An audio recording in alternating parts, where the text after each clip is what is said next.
আউযু বিল্লাহি মিনাশ শাইতানির রাজীম। বিসমিল্লাহির রহমানির রহিম। গুনাহ মুক্তির জন্য দোয়া। রব্বানা যালামনা আনফুসানা ওয়া ইল্লাম তাগফির লানা ওয়া তারহামনা লানাকুনান্না মিনাল খাসিরিন। সূরা আল-আরাফ 23 নম্বর আয়াতে আল্লাহ বলেছেন, হে আমার রব, আমরা তো আমাদের নফসের উপর জুলুম করেছি। আপনি যদি ক্ষমা না করেন, রহমত না করেন, তাহলে তো আমরা অবশ্যই ধ্বংস হয়ে যাব।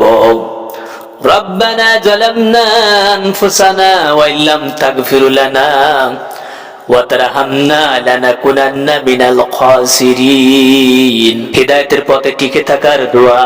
রব্বানা লা তুযিগ কুলুবানা বাদা ইয হাদাইতানা ওয়াহাব লানা মিন লাদুনকা রাহমাতান ইন্নাকা আনতাল ওয়াহ্হাব।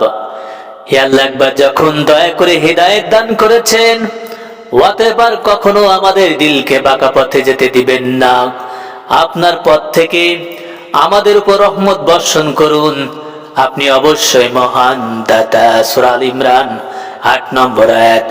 রব্বানা লা তুযিগ কুলুবানা বাদা ইয হাদাইতানা ওয়া হাব লানা মিন লাদুনকা রাহমাতান ইন্নাকা আনতাল ওয়াহ্হাব।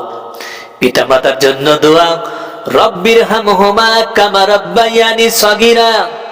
হে আল্লাহ, যেমন ভাবে আমার পিতামাতা আমাকে ছোট অবস্থায় আদর যত্ন দিয়ে লালন পালন করেছেন, তেমনি আপনি তাদের প্রতি রহমত বর্ষণ করুন। সূরা বনী ইসরাঈল 14 নম্বর আয়াতে আল্লাহ এই দোয়া শিক্ষা দিয়েছেন। রব্বিরহামহুমা কামা রাব্বায়ানি সগীরা।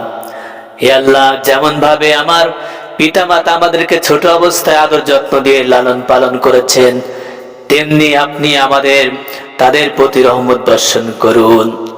পরিবার পরিজনের জন্য দোয়া। রব্বানা হাব লানা